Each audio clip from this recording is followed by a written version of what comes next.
On this episode, we talk delegation, we talk the value of languages, and we get really deep on the thoughts of passive income. You ask questions, and I answer them. This is the Ask Gary Vee Show.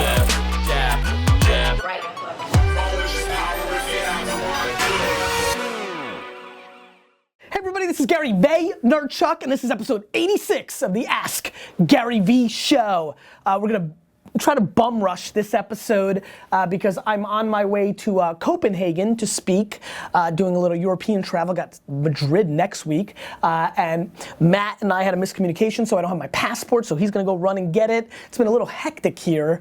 Big ups to Meerkat. What's up, everyone? The gang met Lizzie yesterday. That was fun, watching you guys interact with Lizzie. I enjoyed it. She's like, I got home, she was like, because I had a meeting after our little Cranes 40 for 40 thing, which is why she was here. She's like, man, India's hair is long. I'm like, it sure is. India, let's get into the show. By the way, before we go into the show and keep this rolling, D-Rock, Vayner Nation, I'm really enjoying, I had a few minutes to look at this. The interaction between the Vayner Nation and you guys is super fun for me to watch. I also got like a random email like, hey, can you get me India's email? I have a project I need to speak to her about. I'm like, I'm air traffic control to India? What the f is going on here? Something is clearly happening here, and it's magic. All right, let's go. Denny asks, Gary, do you have any tips on delegation? Denny, I actually think the best piece of advice that I can give to delegating is actually going to be very much up in the clouds. And as you know, I like the clouds and the dirt. D-Rock, link it up. I think I'm tremendous at delegating, and I'll tell you the number one rule to delegation.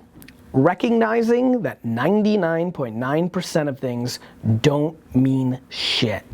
If you actually think it's not that important, it becomes a hell of a lot easier to let somebody else do it.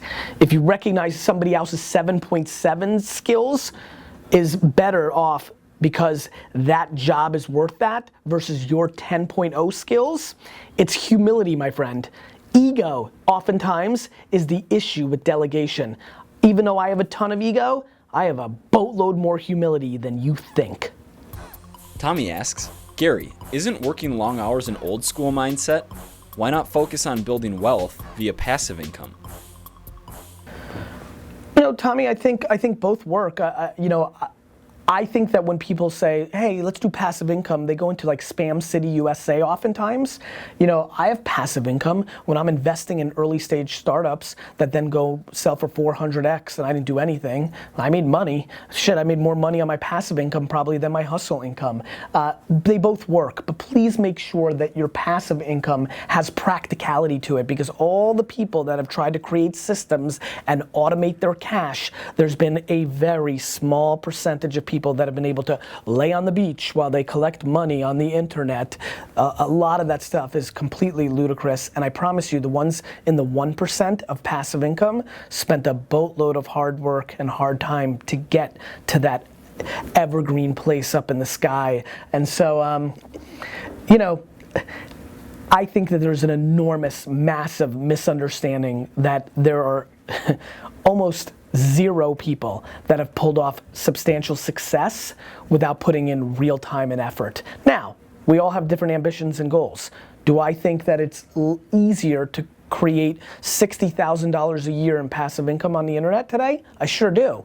And if that's what your goal and ambition is, that's more practical than millions. Millions of dollars in passive income on the internet, smoking weed in Jamaica while it just keeps coming in is just not as real as you think, partner. You like that one? Right? Because that's what everybody thinks it is. Like, that's not real. Show me. Because I'll show you a billion people that have won through hard work. Show me. Show me this magical person. Because I'll show you somebody who sells you that dream, but isn't actually doing it. That I'll show you. You want me to hire some models for the afternoon and get a boat and go to some sunny place and be like, this is it. I'll show you that. You want me to show you the people on Instagram who go take all the money they own in the world in $100 forms in the bank and throw it on a bed and take a picture and then put it back in their bank? I'll show you that. I'll show you the front of this passive income dream of the internet. Sorry. I thought that started out a little too soft for that question. Is that right? You're happy that you're happy I picked up a little crescendo? Yeah. Okay. A little bit. Is Meerkat liking the crescendo? I don't know. It went out. It was just audio for a while. They could hear it, but they Got couldn't see you. it. Got it. Wait till you see it. Derek asks, Gary, what athlete, past or present, embodies hustle for you? Wayne Corbett, 10th guy on the depth chart when he joined the Jets in '95 in practice. Got there because his dad hustled together some VHS tapes. The Jets sucked, so the coach brought in anybody, and his number was retired last year. That is incredible. He looks like me. He's a short white dude. He played through massive concussions. I've gotten to know Wayne a little bit in his post-career. It's funny, I always felt like Wayne was a little overrated because he was like the little white guy, and I was like, that's racist, or that, you know, but his hustle is insanity, and so I have enormous amounts of respect for him, and he absolutely is the answer to that question. Thomas asks, Gary, what value do you find in knowing a foreign language? Томас, мне очень тяжело говорить по-русски. Я все понимаю, но говорить я никогда не говорил.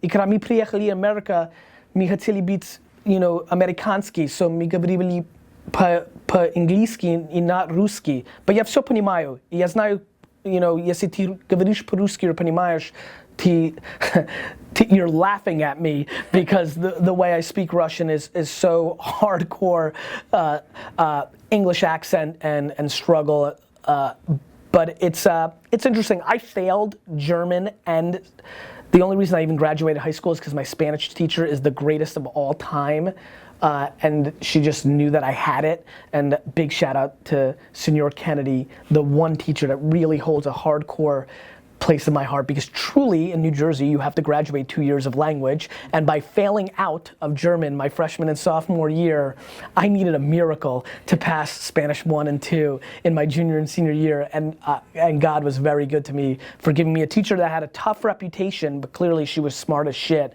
because she actually knew who I was. She literally called my mom and was like, I'm giving your son a C for charisma, but you need to know he doesn't even know how to say hello in Spanish. And so I don't put a lot of value on knowing other languages. Maybe that's because of my own personal prejudice of being someone who struggled learning another one, even though I've got 2 from at least a hearing standpoint, and I can communicate. You throw me in Moscow for a month, that Russian you just heard will get a hell of a lot better as my ear and tongue get adapted to it. I also think technology is now coming where we're gonna be able to translate, like clearly in a decade, I'll be able to go to China and just be like, or like talking to here, or just, it's in it, like, or put in the earpieces. Like, does anybody not know that we're gonna put earpieces in when we go to foreign countries and we're just all gonna talk our languages and everything's gonna be translated proper? And so the value I put on it has gone down in value as I recognize technology is gonna fix that issue. Benjamin asks, Gary, I want to start pushing people to make the same decision I made by leaving a very secure job to pursue their dream. My question is, will my employee retention rate drop? Since you started building up your personal brand, has your employee retention rate dropped?